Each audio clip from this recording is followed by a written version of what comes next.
Well, I'm joined from his hotel room in Germany, I think, by Andrew Manze, who at the end of February is conducting an all Vaughan Williams program with the Hallé Orchestra three times over, twice in Manchester and once in Sheffield. Andrew, welcome to this series.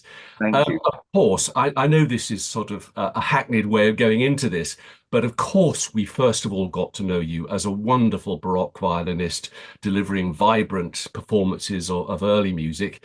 And it's a bit of a leap to Vaughan Williams. I'm betting there's something in your teenage years going on here. Is that where you first of all fell for Vaughan Williams? It's absolutely right. I mean, for me, I spend a lot of time doing Baroque music, but that feels like a side parallel route because I sort of fell in love with Vaughan Williams. I was very lucky. I had a music teacher at school who realized as a violinist I didn't know any choral music, so he put the Vaughan Williams Mass my way.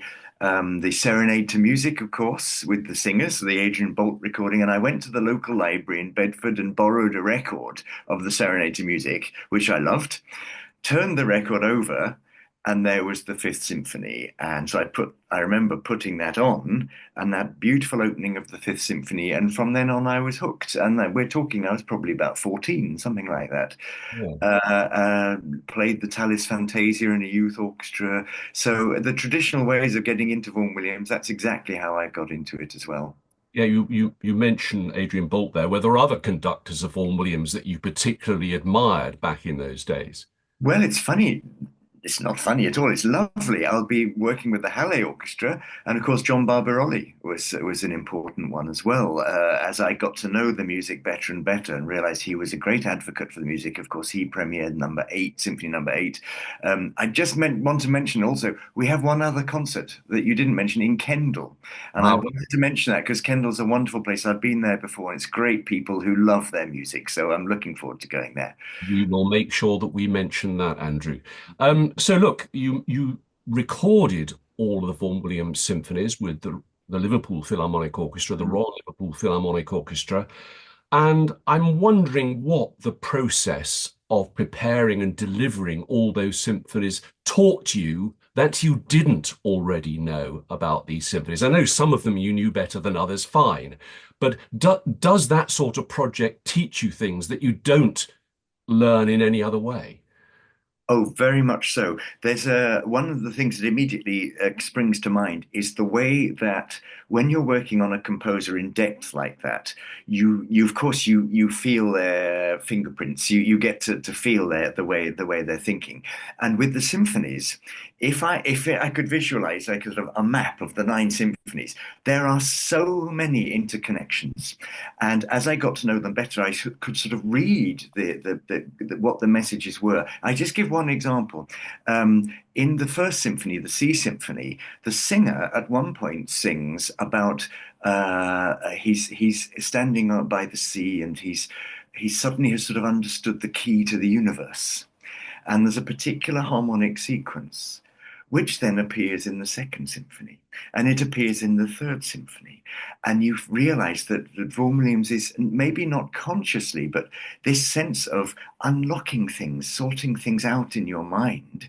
It appears in other pieces, so like a code. And I could point to many, many, many phrases like this or moments where you think, oh, that appeared 15 years earlier in a different symphony, in a different context. But it all helps build one picture, a very rich picture of Ralph Vaughan Williams.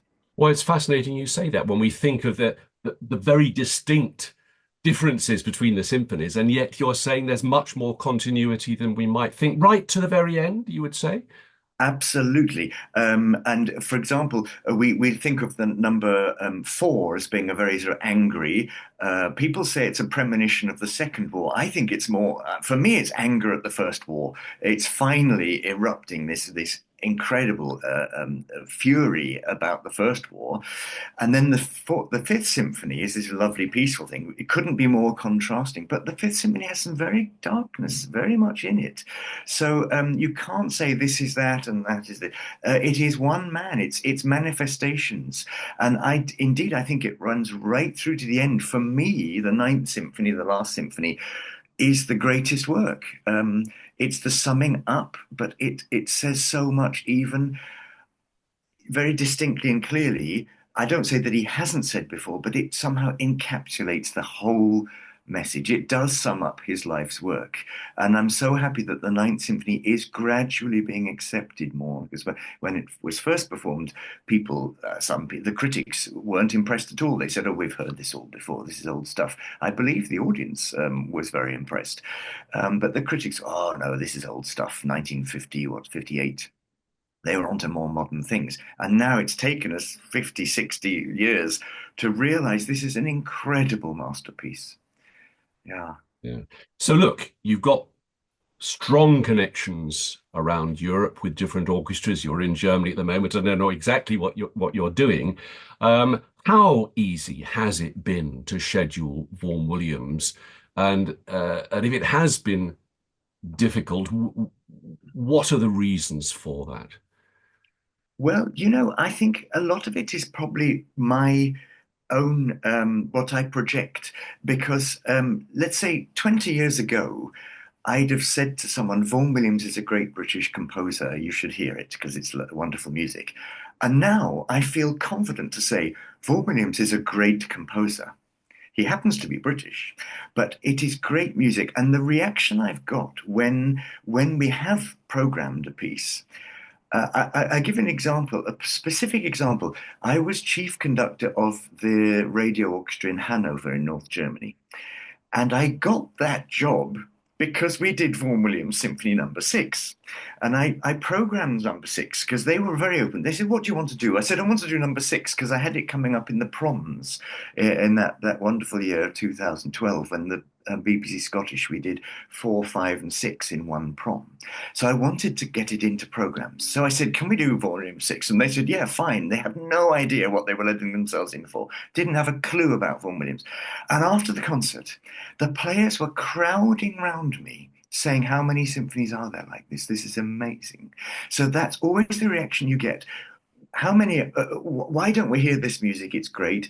And let's do some more.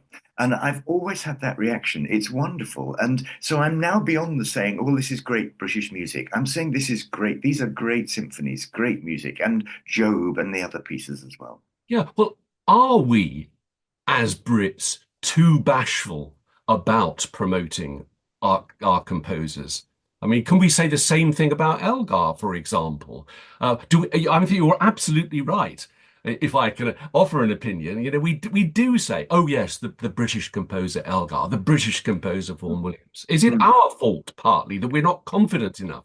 It could well be. As I say, it's this idea that we project a sort of insecurity. But then if you think about how much German music, I mean, we know Beethoven and Brahms are German, fantastic composers. Wagner, another German. How many 20th century German composers do we routinely listen to or play? Virtually none. Okay, Richard Strauss, a little bit of Hindemith. There's very, very little. We can be very proud of Elgar, Walton, Vaughan Williams, Tippett. I've done some Tippett, and always you get this befuddled reaction from the orchestra. But in the end, it's very thrilling. The audience loves it. So we should be very proud, and we should blow our own trumpet as loudly as we can of what we've given the musical world. Well, we talked there about the difficulty or not of scheduling Vaughan Williams in Europe, and I'm just wondering in the UK if there is any sense that there are certain Vaughan Williams works that no, you certainly wouldn't schedule, which nonetheless you would believe are important works. I mean, do you meet resistance of that sort? Well, I think that things have gone in fashion. Fashions change, don't they? Very much. And I think Vaughan Williams has been on a bit of a high recently. I mean, I've benefited from that, which means that in Liverpool we performed all the symphonies. Also, I did them all in Glasgow with the BBC Scottish, that was my first cycle there.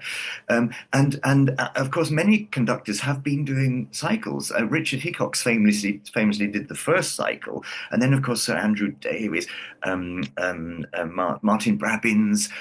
Lots of John Wilson's been doing some lovely Vaughan Williams. There's a lot going on now, and it's become much less difficult to sell it to audiences.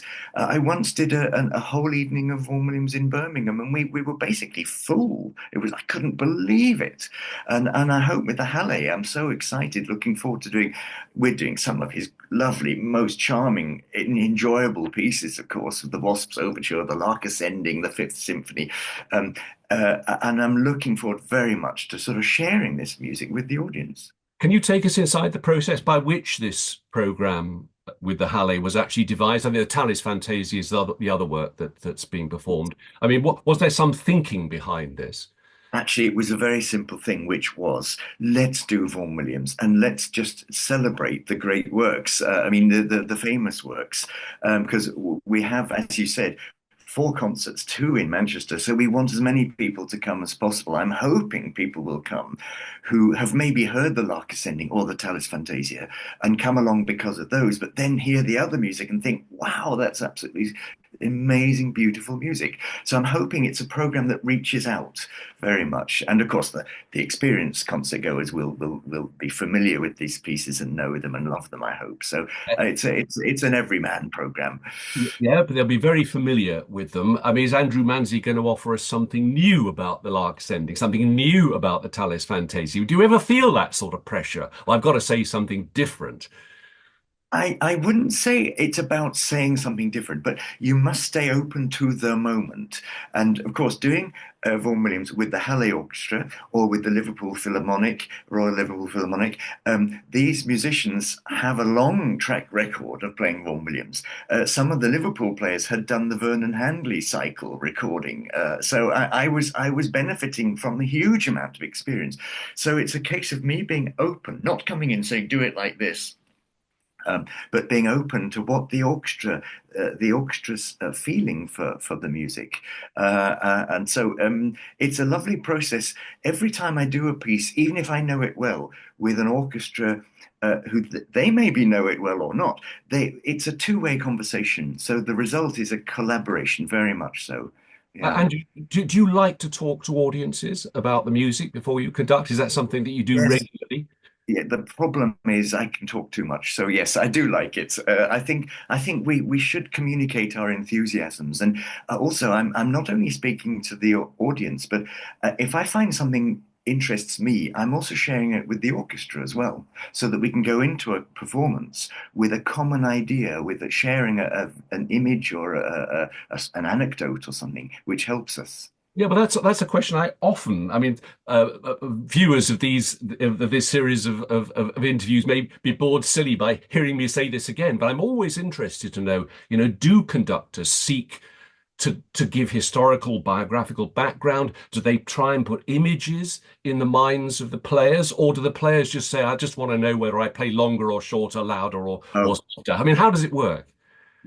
different orchestras want different things. There are some people exactly, they just want to know, don't tell me about who Vaughan Williams is. Tell me if this note is long or short. And you despair of these people, what's happened to their love of music.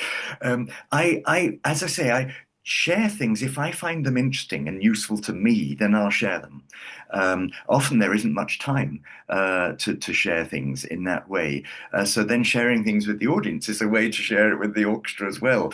But for me, it's very important. A lot of my preparation work is not the actual score, which I have here, but it's around the score, reading about the time and the people and listening to other music written at that time or other composers. What's going on? Why is this music how it is? Yeah. So as we draw to a close, Andrew, and thank you so much for your time, future Vaughan Williams plans? You're going to give us some insights into what's coming up the next couple of years? Well, I've been so lucky. I've done so much of his music. I'm really happy that with Roddy Williams, I'll be doing for the first time the five mystical songs up in with the Scottish Chamber Orchestra. That's coming up in March, I think, or is it April?